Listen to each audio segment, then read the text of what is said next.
1. Welcome to the Fourth Line Podcast, part of Full Press Radio. This is December the 12th, 2021. With you today is myself, Carl, and Stevie Nick. Inching our way towards Christmas, Carl. I got deep into December the 12th and I started saying numbers. I don't even know what year it is anymore. And I've lived in this year for almost an entire year. It legit feels like it's been 2020 for like 2 years.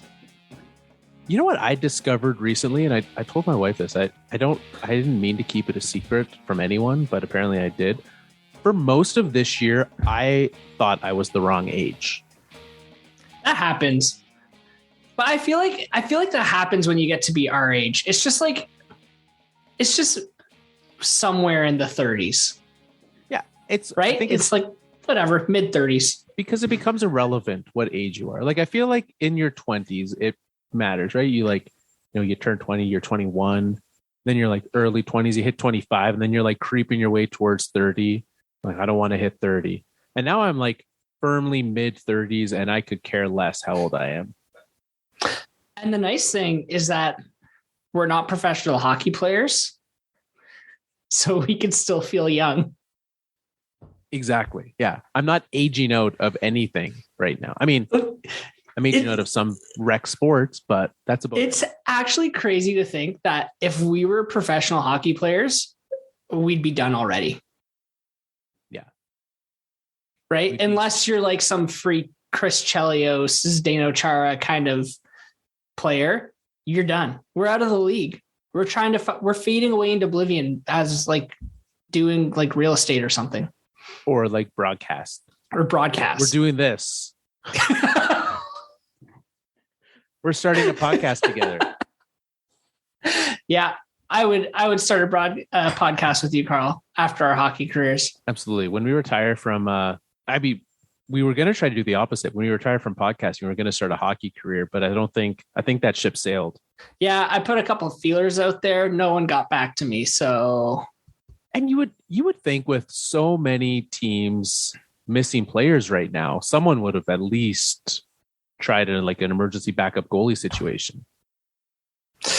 You know what? This reminds me of a funny story from a couple of years ago. I was talking to my brother. My brother's younger than me. He's like 28 maybe. And last year, he legit believed that he could make a run at the NHL.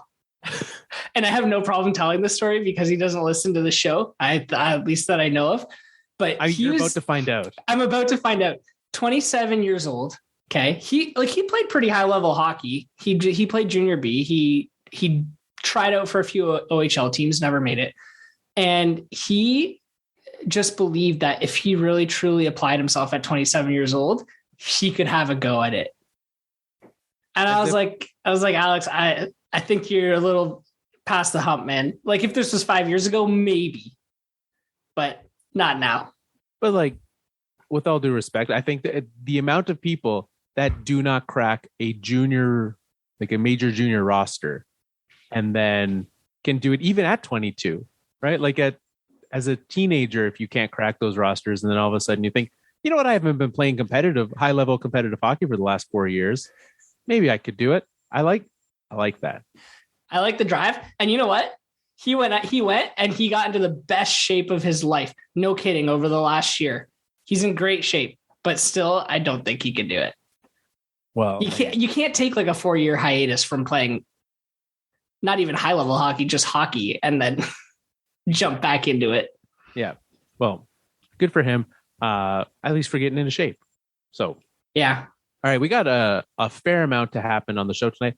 And let's start with tonight's Pavel Bure, the must-watch game of the night, Nick. You want to start with that, huh? Let's start with it. Let's get it out of the way because, I mean, it was weird, right? It's so rare that there's only one game on the schedule. It was an early game, so I was like, perfect, I'll put it on. It should have started when we sat down to start recording. Mm-hmm. Tonight's Blackhawks Flames game was postponed this morning, leading them to be the third team. The Flames now have their next 2 games on this road trip canceled. They were supposed to also head to Toronto. And then actually They're supposed to go to Nashville first. They were supposed to go to Nashville and then Toronto. So 3 games canceled on this trip because 6 players and 1 staff member have tested positive for COVID. So far, 3 games. Could be more. But for now, they've opted to keep them put and not have them cross the border twice this week. Right. To go to Chicago and then back to Toronto. Yeah. So not great, obviously. Because as we've learned right now, when you cross the border and test positive for COVID, like the Carolina Hurricanes are finding out, you get left behind in another country. Yeah. So the Hurricanes played the Flames, on Thursday of last week? Yep. Not too long ago. And now they've had, I think, 2 players and 1 staff test positive. Sebastian Aho and Seth Jarvis. I think there's a 3rd player from what I saw. I didn't see who that 3rd one was, but 3 players and a coach. Who have to now stay in Vancouver. Left behind in Vancouver, yeah. And you know what? I didn't even see the connection between this Flames incident and, because you're right, Thursday they played, and now both teams are having that. And even last year, in the height of cancellations and things, there wasn't a lot of, I think the only one I could think of really, maybe I'm wrong, was the Wild and Avalanche had a bit of an issue there between their 2 teams. There wasn't a lot of like both teams missing guys because of playing each other. Yeah. Well, it's happening now. And, they got to be, I'm sure that they're all watching pretty vigilantly, the other players on the Hurricanes, the players on the Canucks, because they just played against each other last night. And, I don't know. I have no details on whether or not, what variant of COVID this is. Obviously, the variants are back in the news now, but this new one's supposedly super transmissible. So, in a high contact sport like hockey, I think COVID was always going to be highly transmissible. Yeah. Which we've seen. But now it could be even more so. So the main, obviously player safety, big issue. Missed games is an issue. And the biggest reason this becomes a topic is because of the upcoming Olympics. They were supposed to start, right? February 3rd, the Olympics start, which is, essentially a month and a half away. 3 teams have now missed games. More happening. And the NHL has a lot of uncertainty even about what the rules are for players once they get over there. And it just is seeming less and less likely. Last week, I was very certain that the NHL will go to the Olympics. And today, I'm not there yet. Well, and we've talked about in previous weeks, too, how even the players are starting to waffle a little bit on that, as more and more protocols and rules are being released from Beijing, whether or not they want to go.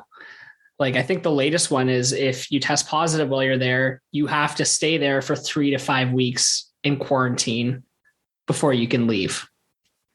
Yeah, which at least like in theory, hopefully for them, the players' village is good and up to standard, but you still don't want to be there with everyone else has left you.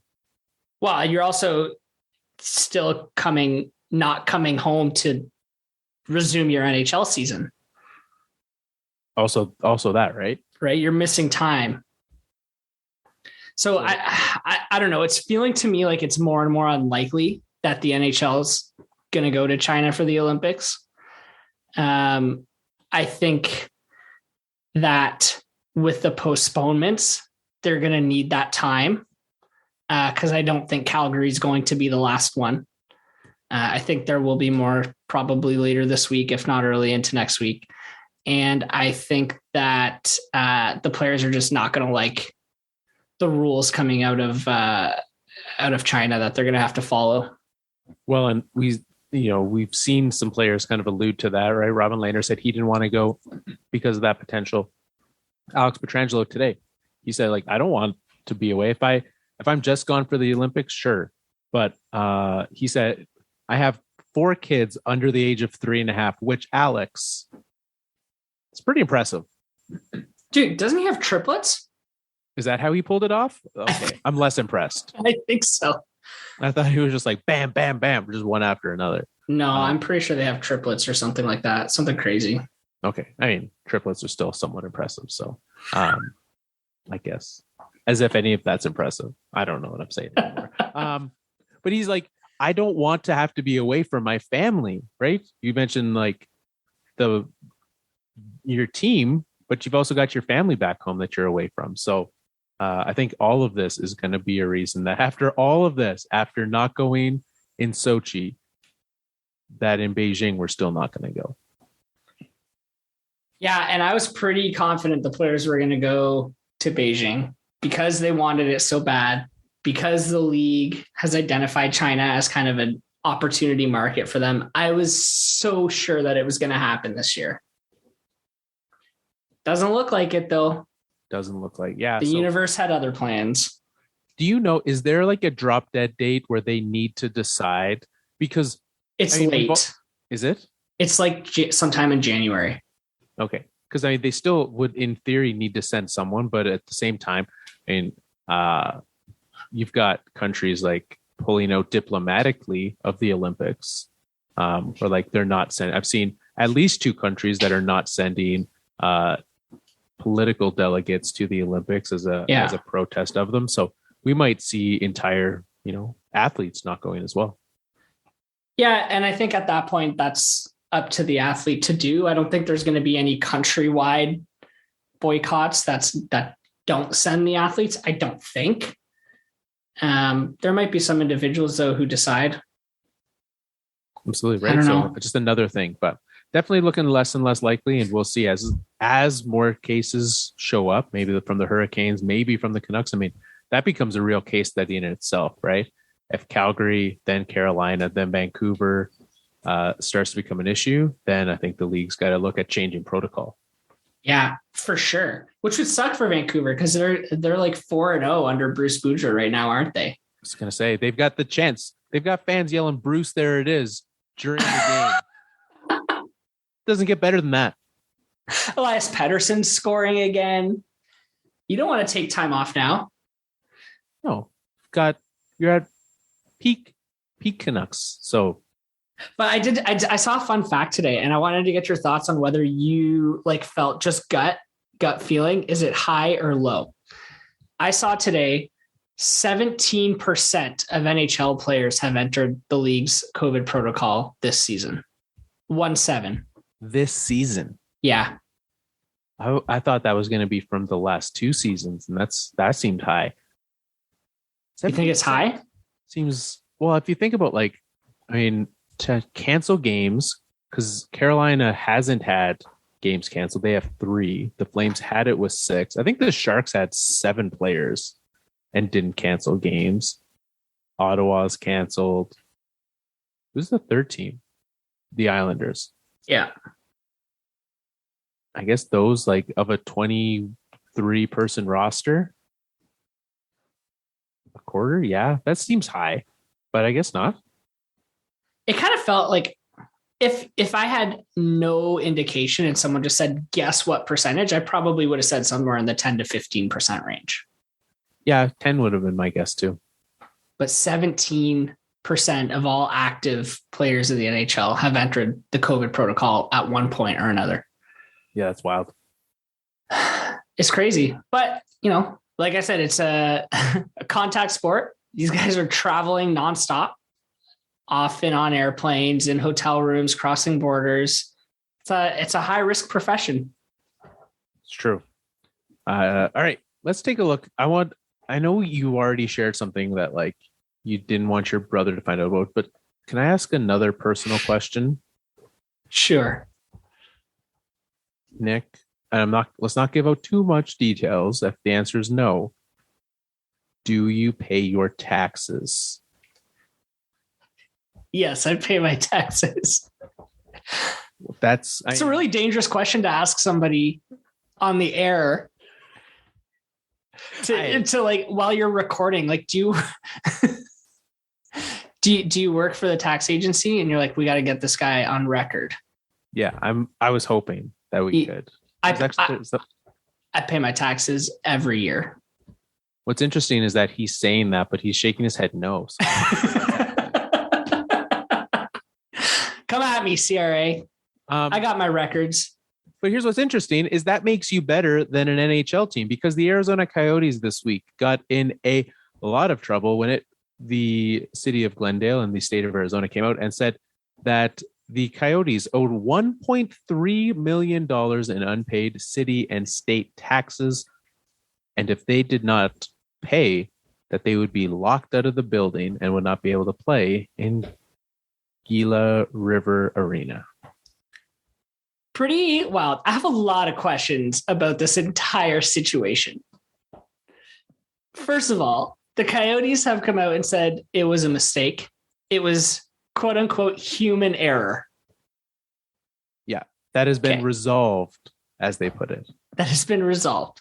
So is that like there was an error in the spreadsheet formula? Like they just didn't drag the formula down and they were missing that one cell? Like how do you not realize that your bottom line looks $1.3 million better?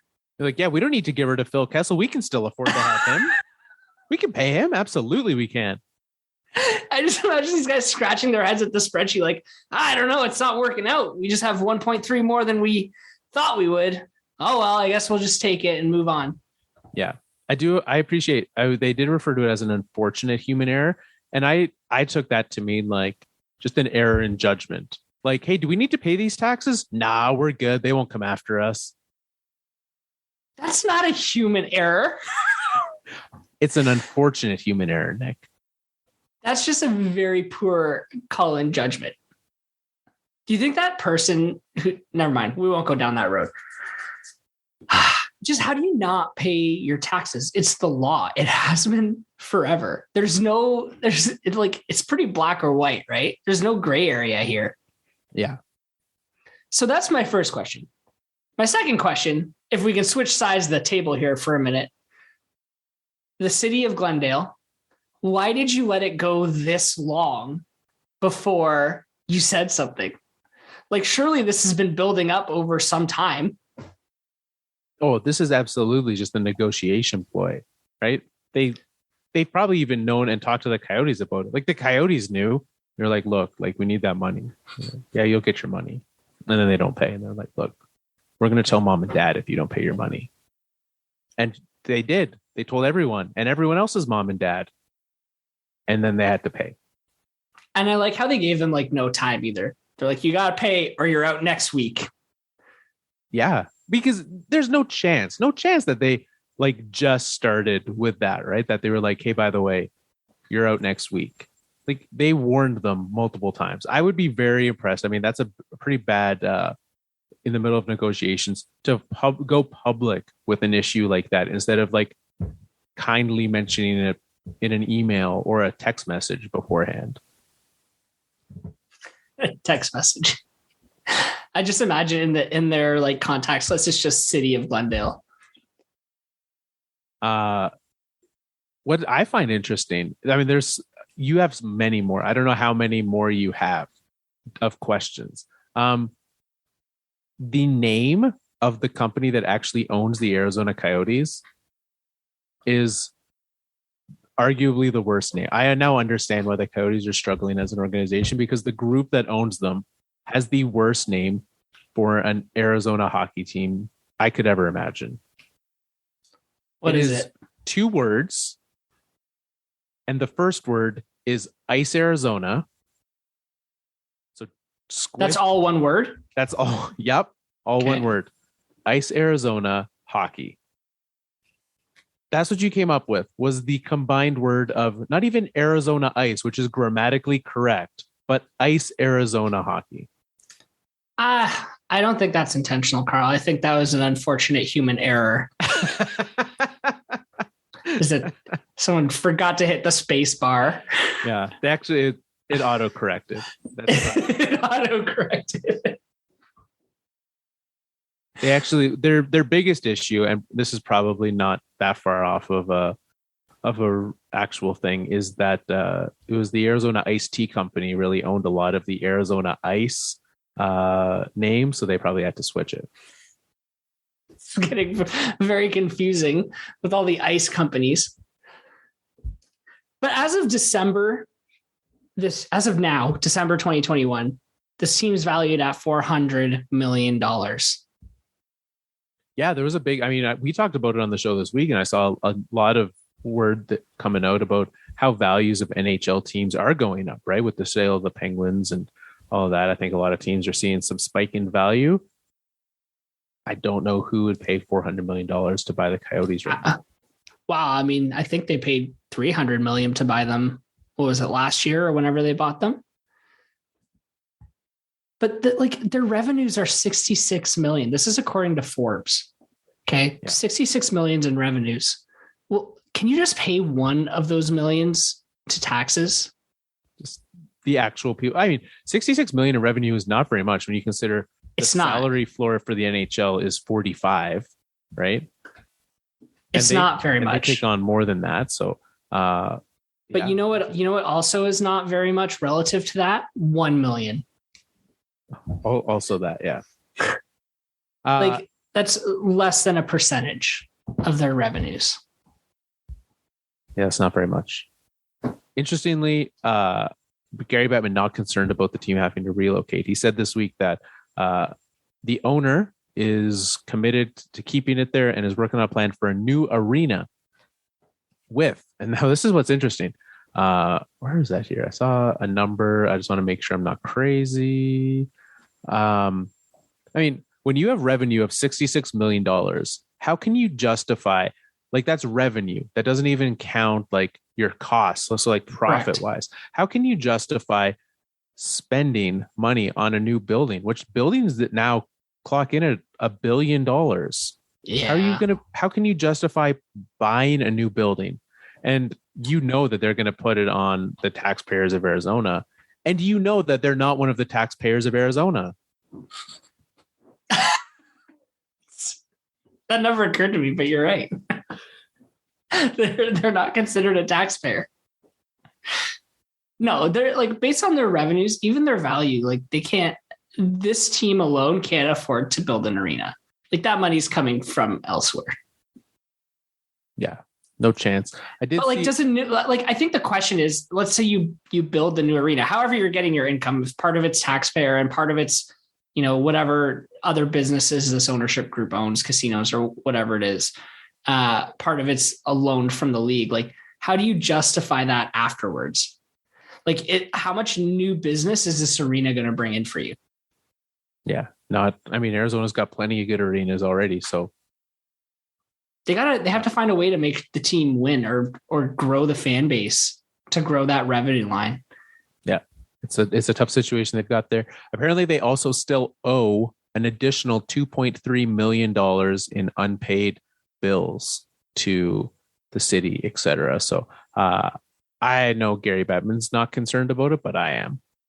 It just feels like, if there's one person you don't want to piss off, it's your host. Don't go into an Airbnb and start tearing stuff up with blades and then putting water over it to fix it back up and then not pay your host for your time spent there. I don't know if this is a good metaphor or not. I'm just very curious. Tearing stuff up with knives is like skates on the ice. Okay. Putting water over it is like flooding the ice. Okay. I wasn't seeing that it was an analogy. I just imagine that that's a thing that people do. They go into Airbnbs, cut it up, and they're like, "Uh-oh, I'm gonna have to pay this bill. Let me just put some water on it. That'll fix everything." It was a bad analogy.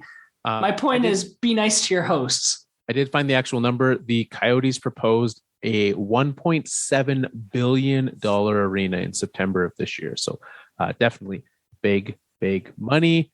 I'm not sure where they can find that. Are a lot of concerts going to come through Glendale? The arena would be in Tempe. So I don't know where that is. It's in the vicinity. For as long as they've played here, how often have they actually played in Phoenix? Well, I think that's why they never have to change their name from the Phoenix Coyotes to Arizona. But Tempe is like a big city right outside of Phoenix. So it's a legitimate spot. All right. One big piece of news this week before we head to a break. Benjamin Bishop retired from the league. I mean, both surprising and not surprising at the same time. I mean, I thought he kind of was already. He didn't play last year, right? At all. No. Did he play the year before? Yeah, he played a little bit the year before. I mean, disappointing because he was one that really managed to, like, he was very good when he first came up. Slowed down a little bit, bounced around a fair chunk, but had a good career out of it. His numbers are actually very, very good. Even the tail end of his career in Dallas, he was posting some really good numbers. He's on a good team. Yeah, that year, 2 years ago when Dallas went on a big run, he was a huge part of that, right? His second year in Dallas, like a sub 2 goals against, fantastic season for him. And he was the original goalie in Tampa when they got to be really good. And everyone was saying, this team's going to win a championship.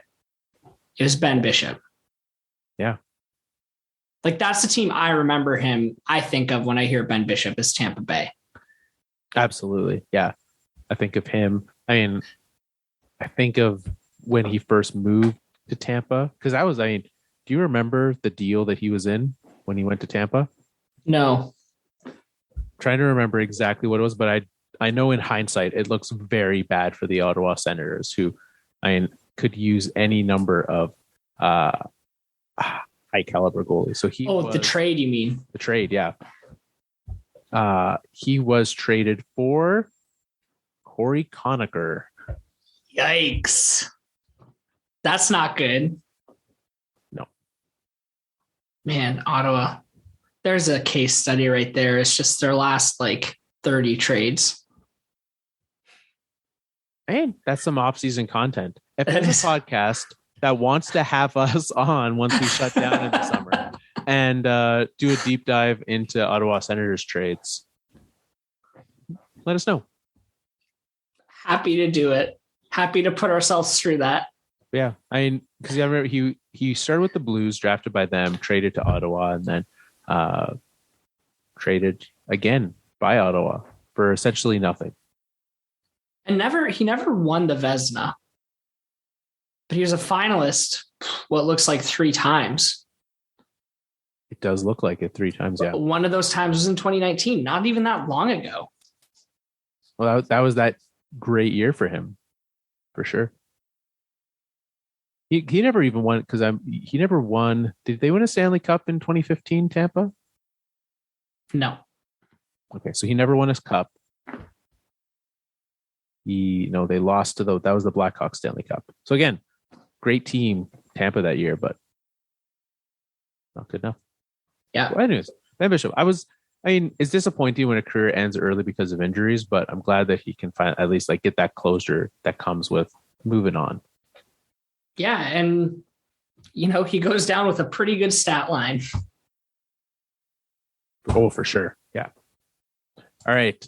Let's take a break here, and we will be back on the other side, taking a look at our best and worst of the week.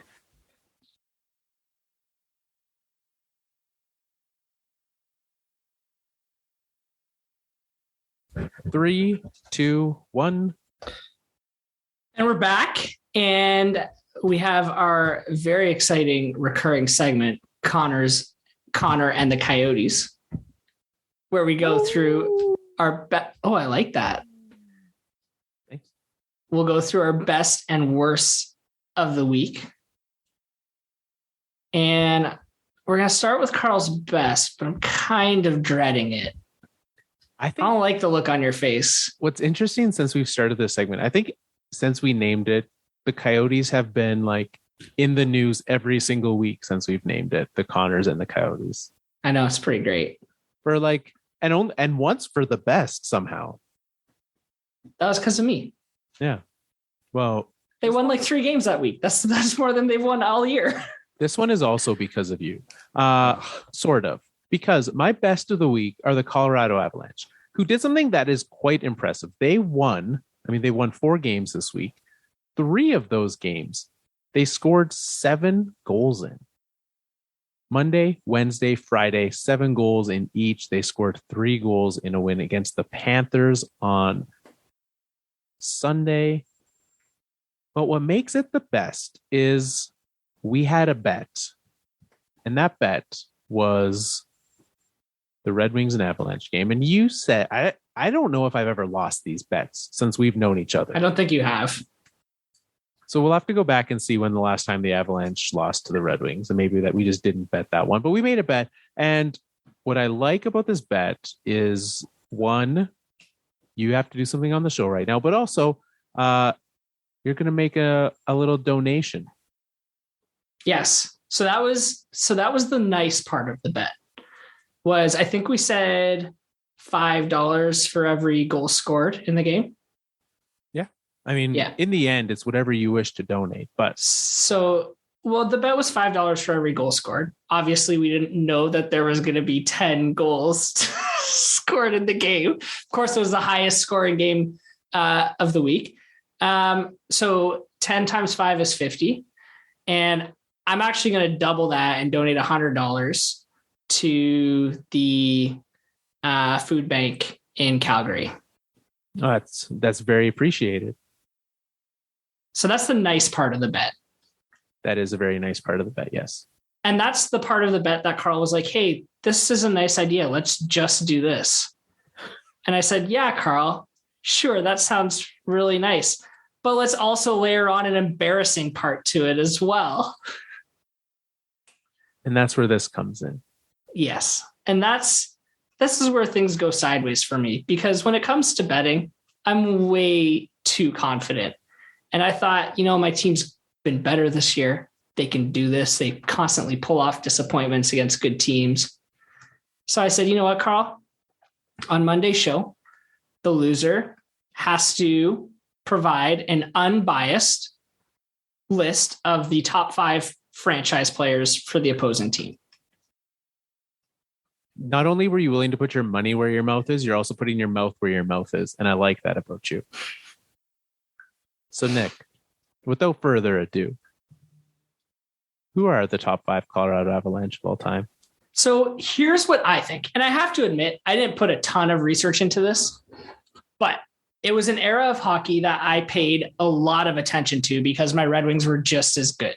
So I feel like I can make an informed kind of list here. Okay. Mm-hmm. So top 5, I'm going to start with number 5. Okay. So this is in order. I'm going to go from 5 to 1. The 5th best, Nate McKinnon. I can get behind that. Okay. I think that's fair. I know he's kind of mid-career, but he's just so unbelievably good. And when you look at the list of all the other players, I think he's already in that top 5. So Nate McKinnon is number 5. Okay. Number 4. And this one actually surprised me a little bit how high up he was on the stats list for the franchise. Milan Hajduk. I remember the name. I remember the player. I don't remember how dominant he was. Like, he was number 2 on the all-time goals list for the franchise. I think what was tough about a lot of his career was that he played second fiddle to guys that I hope are to 1, 2, and 3 on this list. I think I know who 1, 2, and 3 are at this point in time. And that's true. I mean, I wouldn't have been surprised if he was left off the top 5 list, but I appreciate him being included. I mean, he got his number retired 2 years ago, so it's not he's not unrespected by the organization. He was a great part, and I'm glad he made your list. I mean, he was always a super important player to the team, but he just wasn't like the, top build star.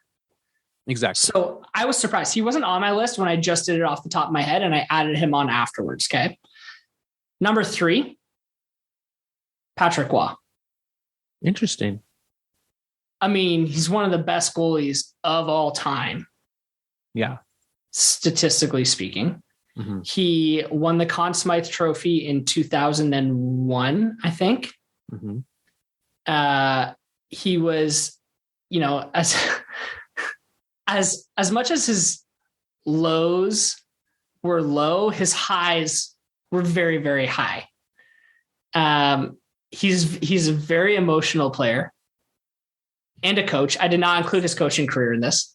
Thank you. I mean, he wouldn't have made the top 5 if he included that. But he was a very emotional player, and he was very much a team guy. Like, he was always in the middle of all the emotion that was happening on the ice, whether it was for right or wrong. He was always there backing his team, and he backed them up in net too. So I had Patrick Waugh at number 3. I would have had him at number 2, but I'll allow it. Okay. See, this is where I think it's going to get controversial.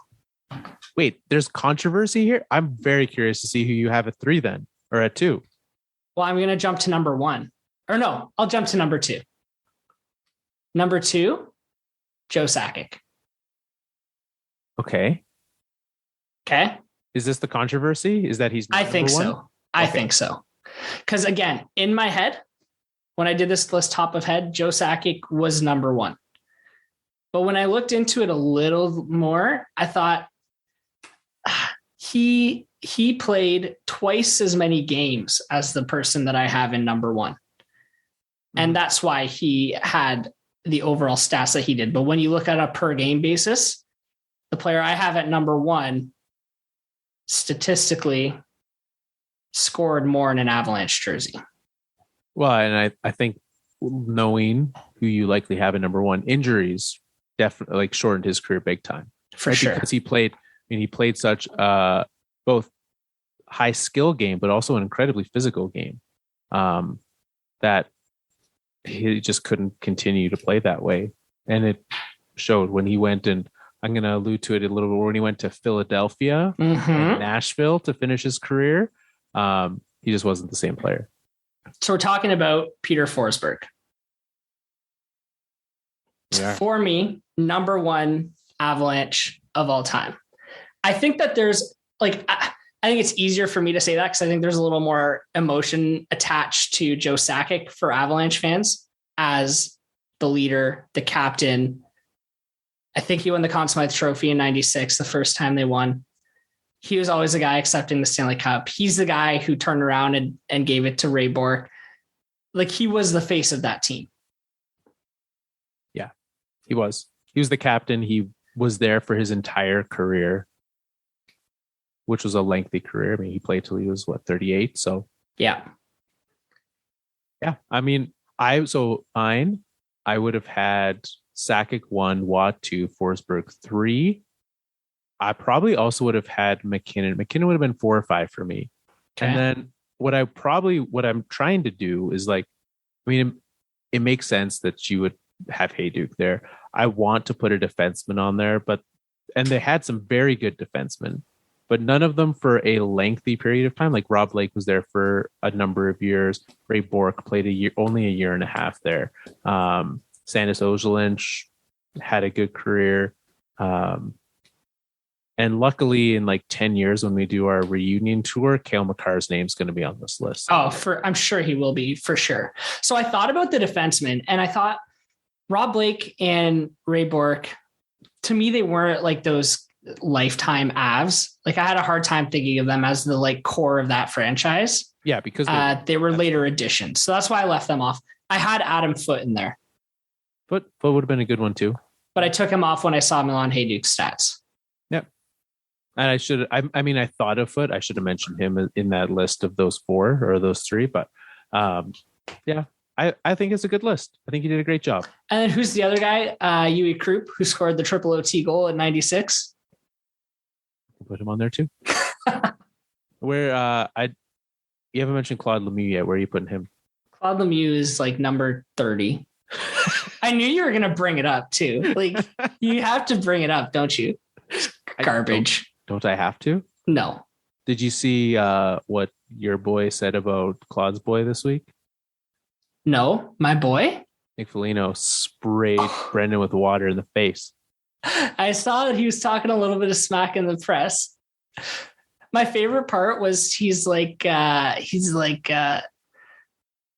went off on him about, just how annoying he is. And then he goes, but that's his job. He's an enforcer and he's not very good at it either. And it's like, dude, you just ranted about him for 5 minutes. Yeah. He's doing his job. He's living fully rent free in your head right now. 100%. All right. So that's my best of the week. And I thank you. You did a very good job doing an unbiased version of that. But I do want honest, I didn't take any shots. No, you didn't. I took the shot, and you know what? I shouldn't have. You took the high road. I shouldn't have either. I do want you to know I didn't have a full list there. What I want you to know about my top 5 was Yzerman would have been number 1, and I'm not sure Chris Osgood would have made the list. From a goalie, wow, no, because they had Hasek too. But so for me, Sakic and Forsberg, I know we got to move on, but Sakic and Forsberg is like the Yzerman and Fedorov. Yeah. And I know a lot of people who would put Fedorov at 1 over Yzerman.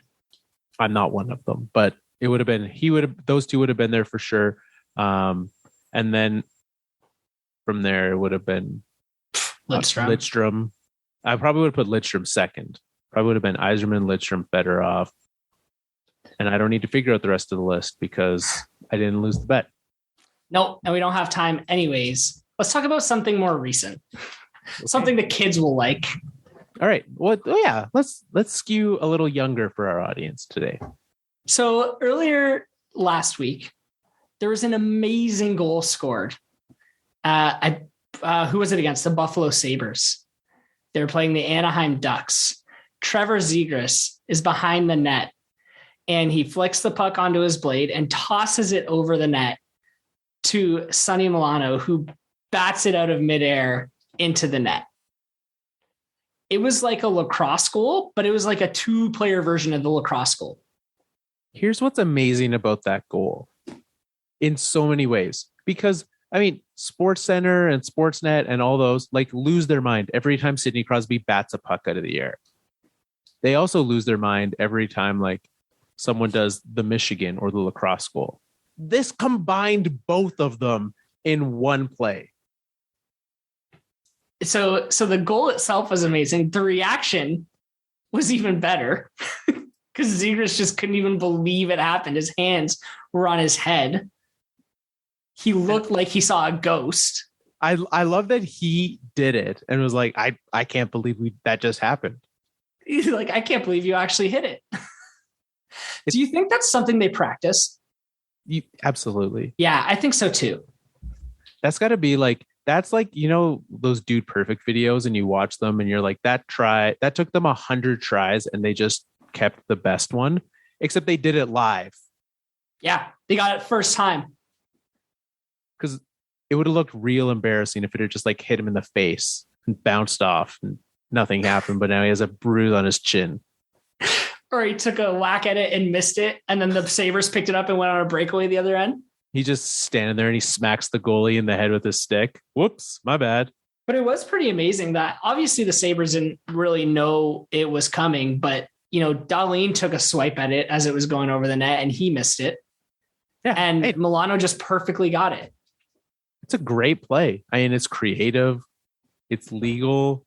It's everything you want out of a goal. It's unique. It's hands down, that is the goal of the year. I don't care what else happens the rest of the season, because what would beat that? I can't think of anything that would be more impressive than that. No, it's just super creative. It's a great, great, great goal. But it also leads me to my worst of the week, because there are people, or there is someone who thought that it was not a good goal. And I'm speaking about Mr. John Tortorella, who on his spot on ESPN, where they put him in front of the camera and ask him his opinion on things, he decided to explain why. Well, he didn't explain why exactly. What he said was the goal was not good for the game. As fun and creative and skillful as it was, he just felt it wasn't good for the game, which I didn't understand. So I thought, okay, I'll watch the rest of this video because he'll explain himself. Right. Couldn't do it. He could not explain why it was not good for the game. He just didn't like it. Yeah. It's because he hates fun. That's why nobody wants to play for you. That's why you only can stay with an organization and have success for a number of years, because these kids try to have fun and you yell at them for being an old man. And then he gets asked, what if this was on your team? And he said he would have talked to them after the game about it. Yeah. And you know what the coach should have done? Should have taken them out for dinner. Absolutely.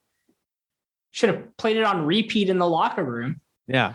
Hey, here's the in-flight movie on our way to our next game. It's that goal on repeat. Unbelievable that he had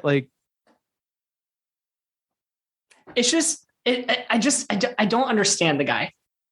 His reasoning was it was too showmanshipy. It's too showy. That's not what hockey's like. Hockey should be a hard, skilled game, as if what we just saw didn't require skill. Yeah. They didn't cross-check someone into the net who was carrying the puck. Yeah.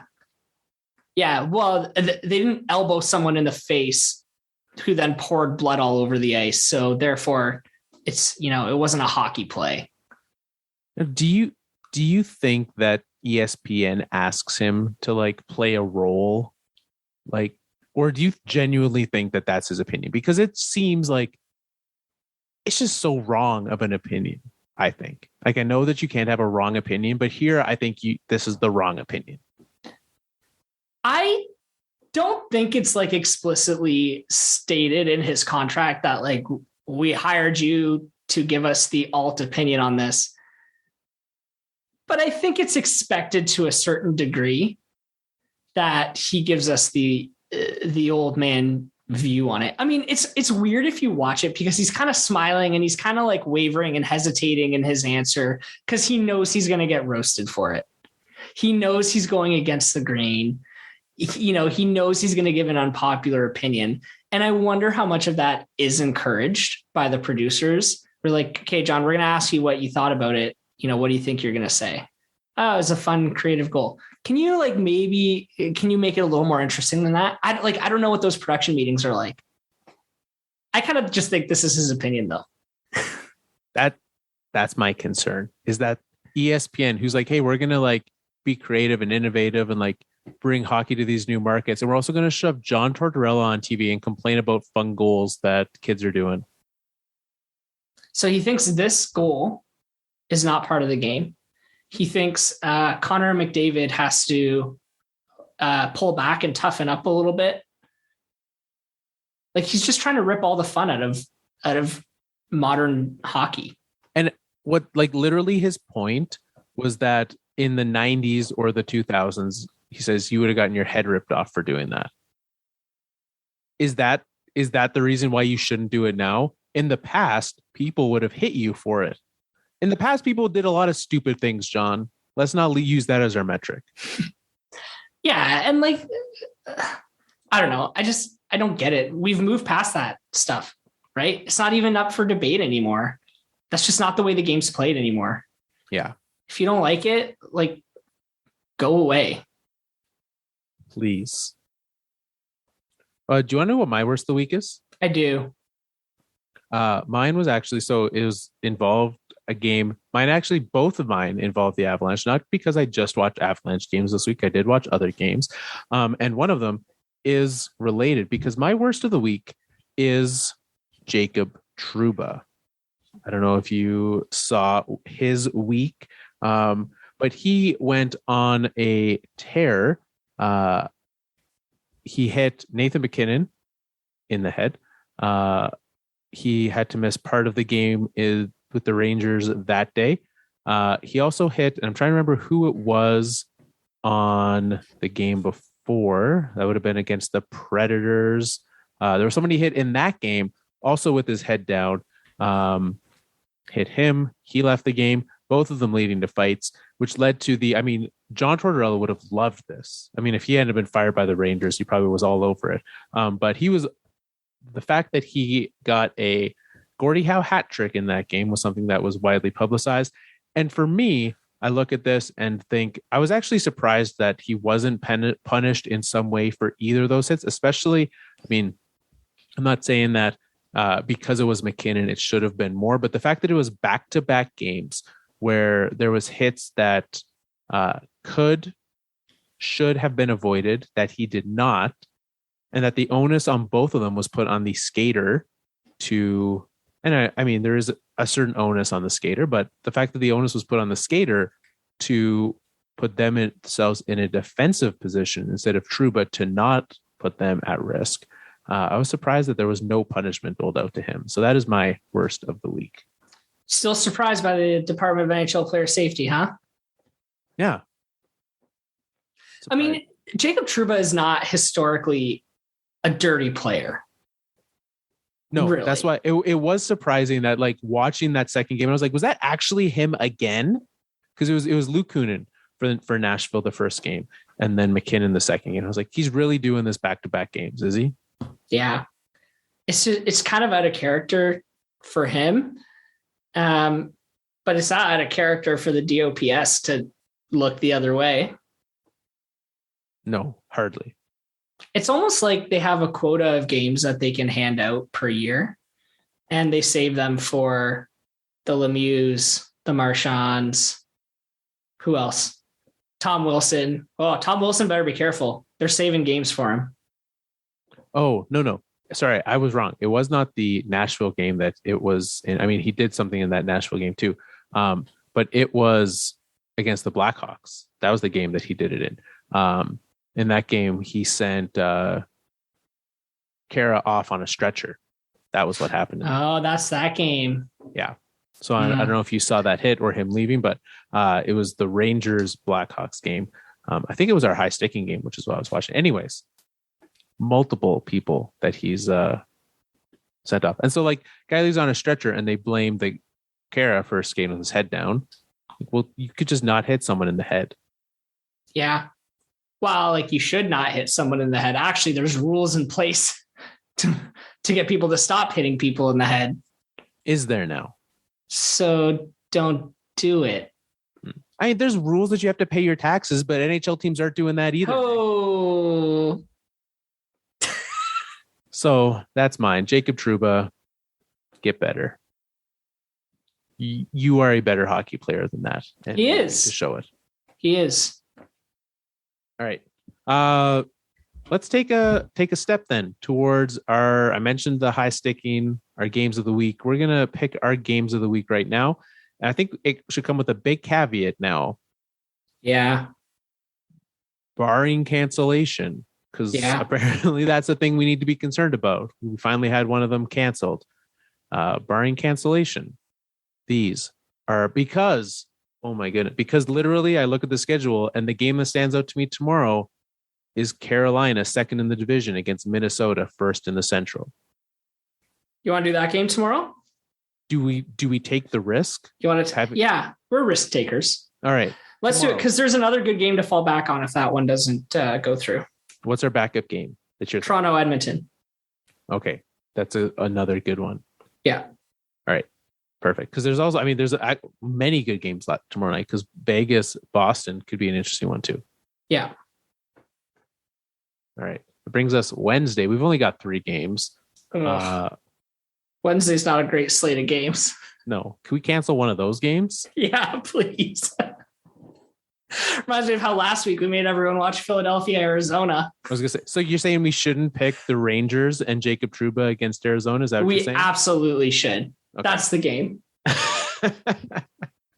It might be one of the last games ever played in that arena. Who knows? It could be. All right. Thursday. Are your Red Wings going to get more games canceled? Because they're playing Carolina on Thursday. Oh, boy. That's Nedeljkovic is against his old team. He's returned. Is that his first game in Carolina? No. Maybe in Carolina. That might be his first game. They played against them, but not in? Yeah. What else do we have? We already picked Carolina this week. I don't know. What else is interesting? Boston Islanders. Islanders kind of stink, though. Islanders do kind of stink. I don't know. Colorado, Nashville. Nashville kind of stinks too, but they're ahead of Colorado, so maybe they don't stink as much. Maybe UC Saros is finally the goalie that I want him to be. There you go. Let's do Colorado, Nashville, so we can watch the 5th best player in franchise history. All right, and a Forsberg. And a Forsberg. A Forsberg. All right, what day are we at? Friday. Let's do Washington, Winnipeg. Okay. I was eyeing up the Ben Bishop matchup of Stars Blues. Oh, the Bishop Bowl. The Bishop Bowl. We should change it to that, right? I think we need to. Okay, done. The Bishop Bowl is on Stars Blues on Friday. Probably a big slate of games coming Saturday. Though. Yeah, probably. Oh, I know we already picked Colorado this week. They're playing the Lightning. Oh, we should definitely watch that game. That's gonna be a great game. Saturday evening game. Take the over on that one. Yeah. Then Sunday. Sunday. Lots of teams we already picked, but yeah. Jets Blues stands out to me since we dismissed the Jets earlier. I think that's going to be the game to watch that night. The matchups kind of suck that night. There's a lot of teams playing, but NHL doesn't put good matchups on Sunday because everyone's watching football. It's true.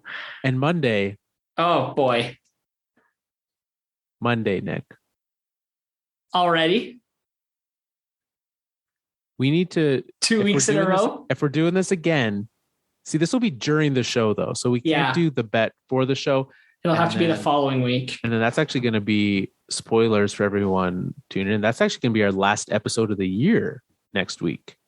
Yeah, because we're taking the following week off. For the holidays. So and we'll be back in Jan. But Colorado Detroit is playing. That's the game. We doing all 3 games for the Avalanche this week? Do we need to go back and take off that Preds game? No, we don't. Okay. We'll do 3 games for the Avs, and we'll have to figure out a bet for next week. We'll say the bet live on the air next week. We'll weight it so that you have some sort of advantage. Like I have to do something worse than you do. No? I don't want special treatment.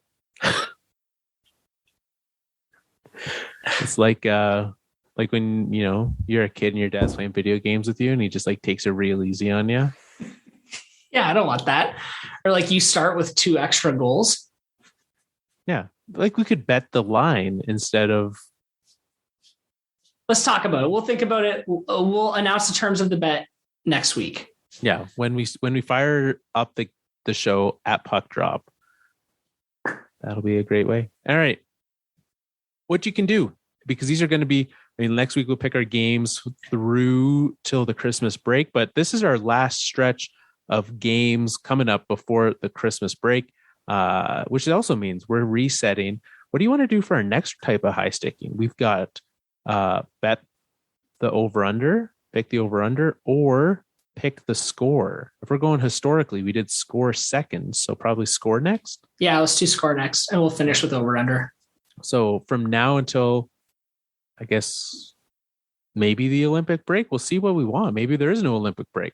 But after Christmas, we're going to be doing pick the score instead of pick the game-winning goal score. So this is your last chance to head over to Twitter at Fourth Line Podcast with the number 4 and pick who you think is going to score the game-winning goal. Each of the games we just listed.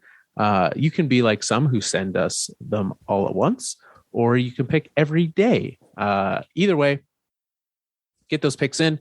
Let us know who you pick to score that game-winning goal. If you win, you get a point in the hat. We're going to hand out some prizes, and the top prize, we're actually going to send out a jersey to that person. So they get a new jersey. It doesn't have to be a New Jersey, although the ones that just say like Devils, if you want. Yeah, I mean, no, it says jersey, doesn't it? The one that says jersey on the jersey. And then they've got the hat that says hat, and a brewery out there just made a beer in that style that just says beer too. Fantastic. So everyone's just leaning into it. But let us know. We'll do that. It's a tight race. I think there's currently a tie at the top, and I don't want to have to settle a tiebreaker with like that big of a stake on the line. So no. Please please get points and don't do that. I don't want to be like, do you follow F1 at all? I don't want to be like the FIA this weekend with the controversy at the end of that race. They had to choose a winner who tied. So they came into the race tied, and then they changed their mind about a rule on the last lap of the race. What? Yeah. He can't change the rule midway through the game. They like interpreted it differently and applied half of it. So they're like, this is how we're going to apply this rule, but we're not going to apply it fully, because if we do, we can't restart the race. So we're just going to do it a little bit and change it. And so they're actually being like, the Mercedes team is taking them to every level of appeal that they can to get it overturned. Wow. Well, that raises a lot of questions. Unfortunately, it's the end of our show. It is. You know, I should have brought that up at the beginning. Yes, we had a lot of things to get through. But I don't want to have to deal with that. I don't want us to have to do that for here. I'm not here for that kind of drama. So anyways, you can find us there at our Twitter at Fourth Line Podcast, thefourthlinepodcast.com for more information. Google, Spotify, Apple Podcasts, wherever you listen. Thank you very much for tuning in. Make sure to subscribe if this is your first time listening. Welcome to the show.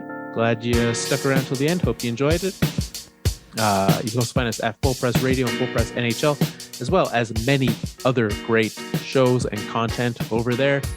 And until next time, it's time for us to wrap up another Fourth Line show. I know what you're thinking. You don't want us to go. John Tortorella hates seeing skills. As a punishment, they should make him pay the Coyotes bills.